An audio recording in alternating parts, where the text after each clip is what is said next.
आप सभी हिंदी प्रेमियों को प्रणाम। मेरा नाम है शिव प्रकाश और टीजीटी हिंदी यूट्यूब चैनल पर आप सभी का बहुत बहुत हार्दिक स्वागत एवं अभिनंदन करता हूं।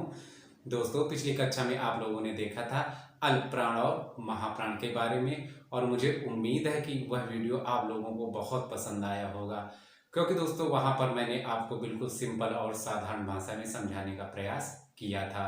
ठीक उसी प्रकार से दोस्तों हम लोग आज जो यहाँ पर कक्षा देखेंगे, इसके अंतर्गत आप लोग देखेंगे कि यहाँ पर आपको मैं बिल्कुल अच्छी तरीके से समझाऊंगा, जो कि घोषित या स्वरतंत्रियों के आधार पर वर्ण के भेद।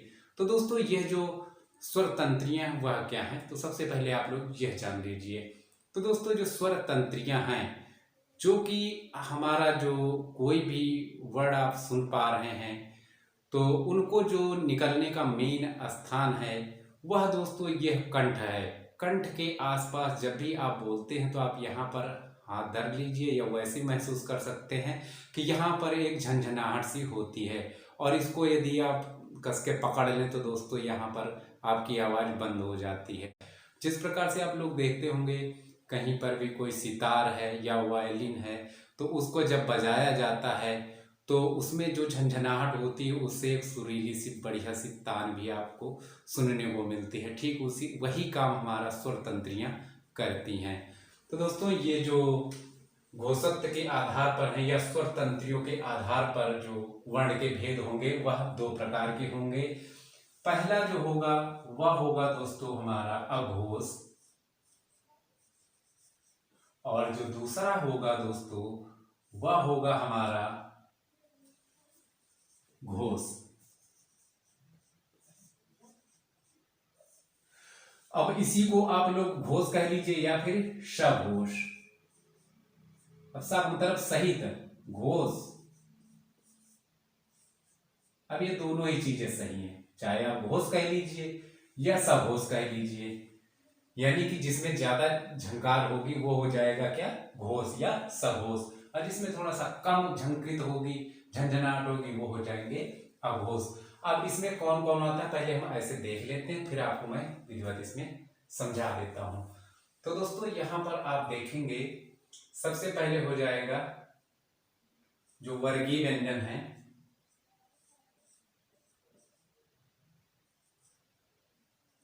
वर्गीय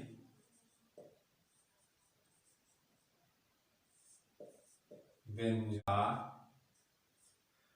पहला व दूसरा वर्ण। अच्छा, वर्गीय व्यंजनों के बारे में वैसे तो आपको पता होगा, अगर आप हमारी लगातार क्लासेस देख रहे हैं। अगर आपने नहीं देखा है तो मैं थोड़ा सा बता देता हूं।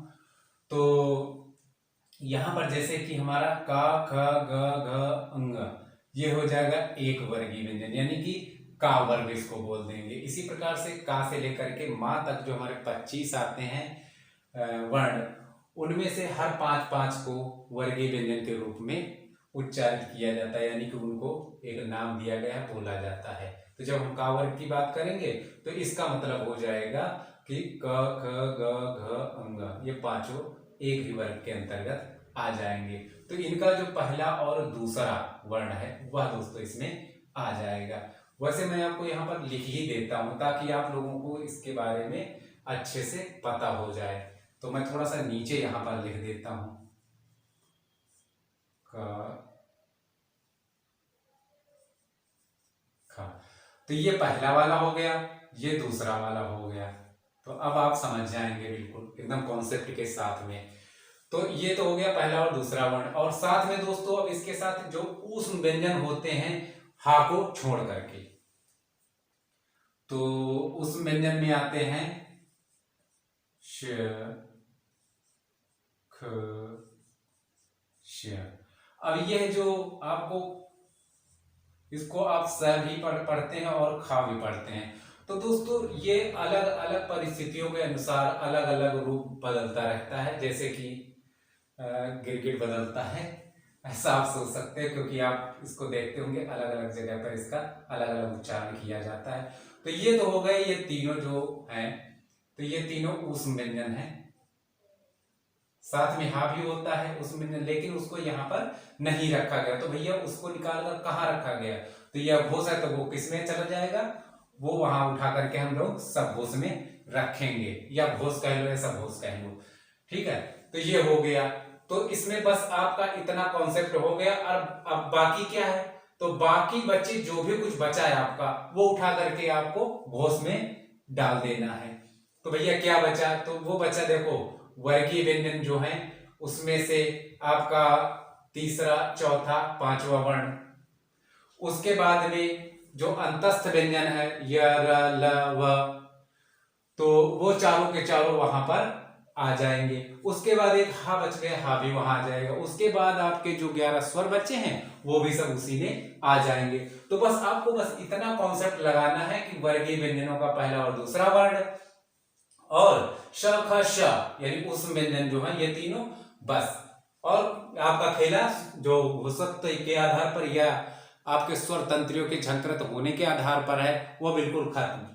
तो दोस्तों अब यहां पर हम लोग लिख लेते हैं, इसमें भी लिख देते हैं हम वर्गीय व्यंजनों का, चूंकि पहला दूसरा हो ही चुका है तो अब हम ले लेते हैं तीसरा, चौथा और पांचवा।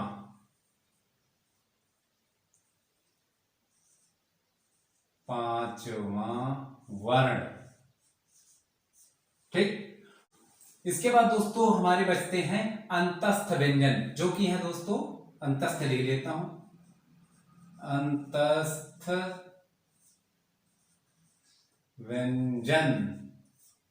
अंतस्थ व्यंजन के अंतर्गत आपको मैं लिख देता हूं ताकि आपको याद रहे हमेशा, य, र, ल, व, ये चारों। और बच गया हमारा जो उस व्यंजन है उसका ह, तो हा को हम ऐसे ही अलग लिख देते हैं। साथ में हमारे सभी स्वर, सभी स्वर, और यहां पर जो घोष और अघोष है उसका पूरा का पूरा कॉन्सेप्ट की जय जयकार हो गई, मतलब कि खत्म हो गया। क्यों, क्योंकि दोस्तों अगर हम यहां पर अब लिख करके अगर दिखाना चाहे तो आपको हमें यहां पर दिखा देता हूं। तो जैसे इसमें आपका का और खा था, अब बाकी बचे हुए कौन सा है, तो तीसरा वर्ण ये रहा, चौथा, पांचवा। ठीक, तो अब इसमें क्या है, क और ख तो यहां हो गया। इसके बाद हम ग, घ, अंग। उसके बाद क्या आएगा, अब इधर अगर देख ले हम च, छ, यहां पर ज, झ, इया, यहां पर ट, ठ, यहां पर ड, ढ,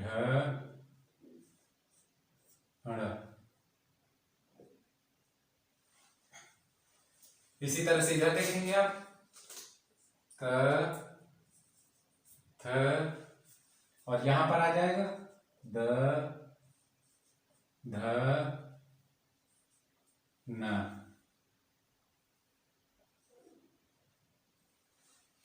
उसके बाद यहां पर आ जाएगा प, फ, और यहां पर आ जाएगा ब, भ और म। तो बाकी तो मैंने आपको समझा ही दिया, स्वरों के बारे में तो आप जानते ही हैं। तो ये वाला जो कॉन्सेप्ट था ये आप, मुझे लगता है कि आप लोग बहुत ही अच्छे ढंग से समझ गए होंगे। तो उम्मीद करता हूं कि आपको यहाँ पर जो घोषत्व के आधार पर या स्वर तंत्रियों के झंकृत होने के आधार पर जो मैंने आपको यहाँ पर घोष और अघोष के बारे में बताया है वह कॉन्सेप्ट बिल्कुल आपका क्लियर हो चुका होगा। अब भी अगर इससे संबंधित कोई आपका डाउट है तो आप हमें कमेंट बॉक्स में कमेंट करके बता सकते हैं। आपका जो भी क्वेरी होगी उसका सॉल्यूशन मैं करने की भरपूर कोशिश करूंगा। साथ ही दोस्तों यदि आप लोग इस वीडियो से कुछ भी सीख पाए हैं तो कृपया वीडियो को लाइक करके इस वीडियो को शेयर जरूर करें ताकि हम लोग इस मंच को और भी बड़ा कर सकें। तो मिलता हूं एक ऐसे ही इंटरेस्टिंग टॉपिक के साथ में। आने वाले अगले वीडियो में। तब तक के लिए जय हिंद। साथ ही टीजीटी हिंदी यूट्यूब चैनल को देखने के लिए आप सभी का बहुत बहुत